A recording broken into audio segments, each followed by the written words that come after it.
grace, you're moving on. Celebrate and find joy in what's to come. 'Cause someday you'll be walking on streets. Love goes. On streets. Love goes. It's a promise we believe that will dance eternally. On streets. Love goes. Laugh aloud. Let your heart be so happy when you think about how far you've come. Every single step that you're taking, he'll be leading you. Even when it feels like you're faking, he is always true. Your best days are still ahead. You're not done yet.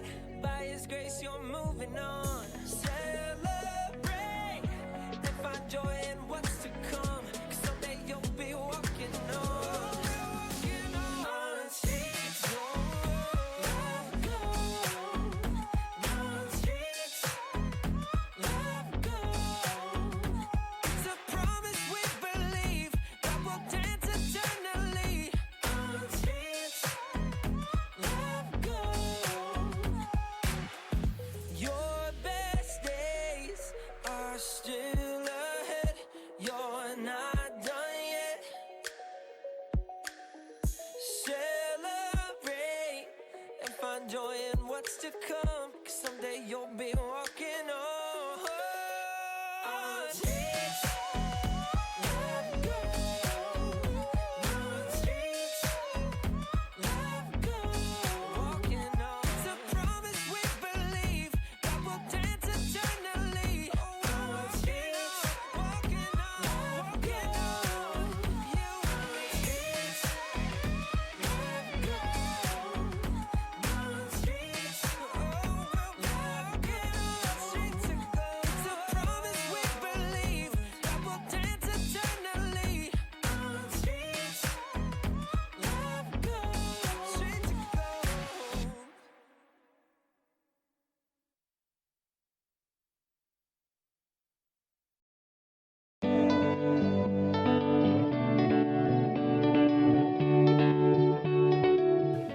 Hello, everybody. Erica here, and welcome back to another week in the STEAM Lab. Whenever you're learning new things, experimenting, inventing, or anything else one might do in a lab, you need to make sure you have faith. Faith is trusting in what you can't see because of what you can see. And you also have to have something to work with. Today, I asked a few people to let me borrow their glasses for the day. Cheers! Just kidding. Eyeglasses, not water glasses. I see you. Okay, these are reading glasses. They're supposed to help you see things better close up. Let's see. Oh, wow. Yep. They really work. I see things a lot more clearly. It's like focused, blurry.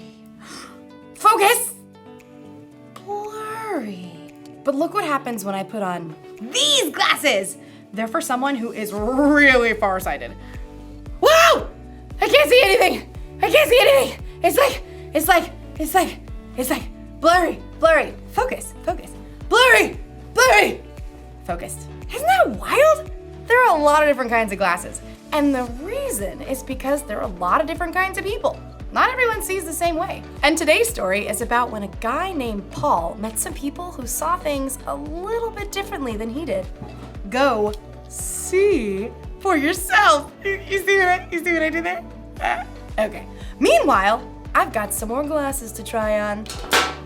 Whoa.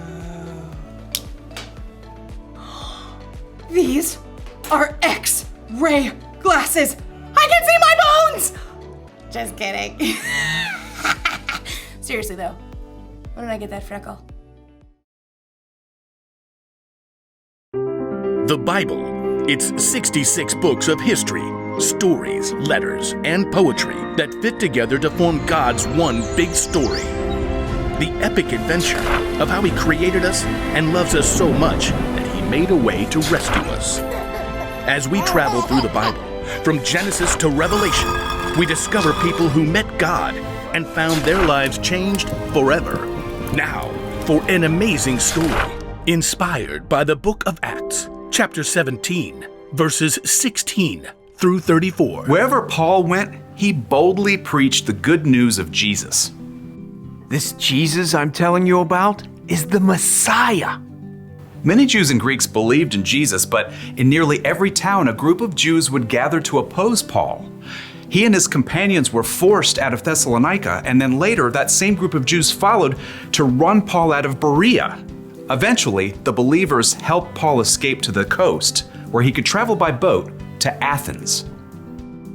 Tell Silas and Timothy to join me as soon as they can. Once Paul reached Athens, he walked the streets of the ancient city, disturbed by what he saw: carved and molded statues everywhere. Statues of their gods. The people really believe false gods can help them. In fact, the Athenians believed in around 30,000 false gods. Yeah, they believed these gods were in charge of everything from sports to sleep to doors and cleanliness. A god of grapes. Okay. While Paul waited for his friends, he visited the Jewish synagogue to tell Jews and Greeks alike about Jesus. And in the marketplace, he spoke to anybody who would listen. You have to hear about Jesus. He was killed, but he came back to life. Paul's words stirred up a group of Athenian thinkers. These men felt that they could achieve perfection through knowledge and wisdom. Can you explain what this fellow is chattering about? He seems to be telling us about gods we've never heard of. We shall take this Paul to a meeting of the Areopagus. There, we shall reason it out. Set high on an outcropping of rock, the Areopagus was the high court of Athens. And from this viewpoint, Paul could see all of Athens spread out below him. Closer at hand, the gathered Epicureans and Stoics studied Paul. What is this new teaching you're giving us? You have some strange ideas we've never heard before. We would like to know what they mean. Paul took a deep breath. These people treated new ideas like playthings, so he wanted to connect the story of Jesus with something they already knew. People of Athens, I see that you are very religious in every way. We are aware of this. Please proceed. Paul recalled a small carved altar he had discovered while exploring the city.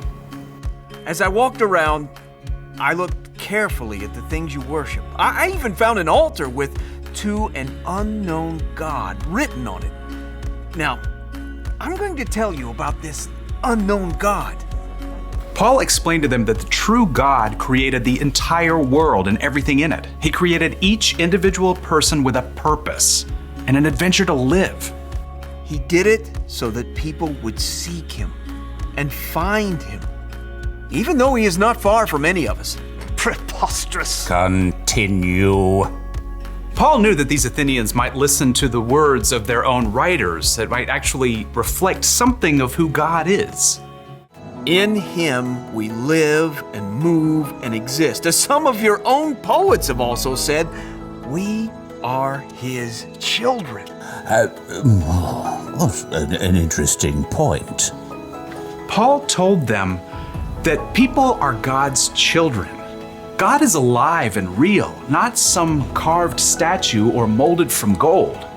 And now by sending Jesus, God was telling everyone everywhere to turn away from the bad things they've done and to follow him. God has proved this to everyone by raising Jesus from the dead. Preposterous. Fascinating. More like fantasy. Get this joker out of here. No. This is new, fresh. We will hear you speak about this again sometime.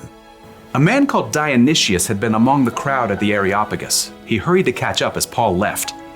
I want to know more about this living God, about Jesus. I can help you, friend. So Paul continued to spread the good news and love of Jesus, and after a short time, Dionysius became a follower of Jesus, as well as a woman named Damaris and several others.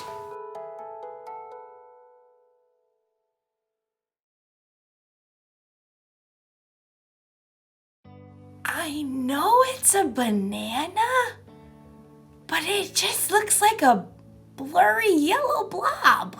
Whoa!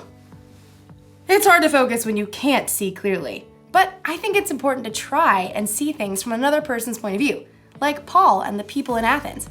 They believed in different gods than Paul. That's why Paul tried to see things how they saw things, so he could tell them about Jesus in a way they'd understand. He told them about the living, one true God who created the whole world and everything in it. And he told them that God proved how powerful he was by bringing a man back from the dead.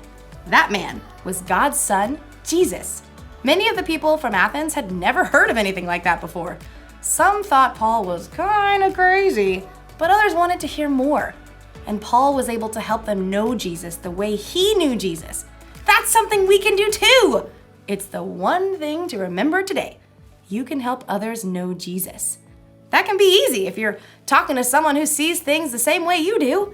But when someone sees things differently, when they believe differently, or when they've had different experiences than you, it helps to try and see things from their point of view.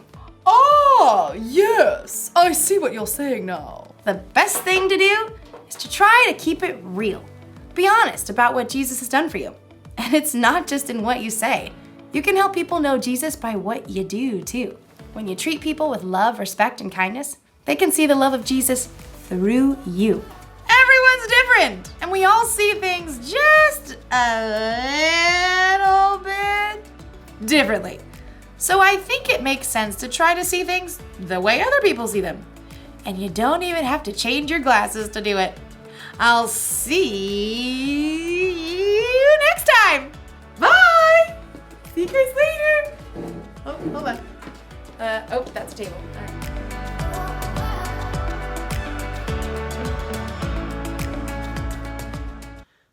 Hey Creek Kids family, Pastor Ryan here, and if you are still doing at-home services, we just want you to know that we miss you so very much and cannot wait to see you back at the Creek.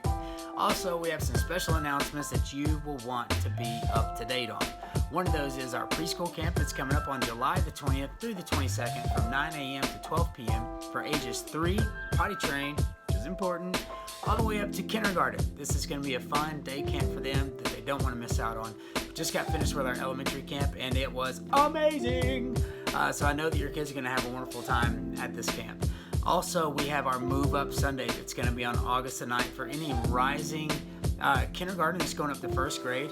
They will be able to come to the elementary service that's on the second floor, as well as our rising 6th graders. We're going to have a special time for them during our 10:30 service on this day, where they can meet the youth pastor, Dylan Ogle, and his team. This is for parents and kids that are rising up to the 6th grade. So you guys don't want to miss out on that. We hope to see you at the Creek very soon. We love and miss you guys. Have a great week. Bye.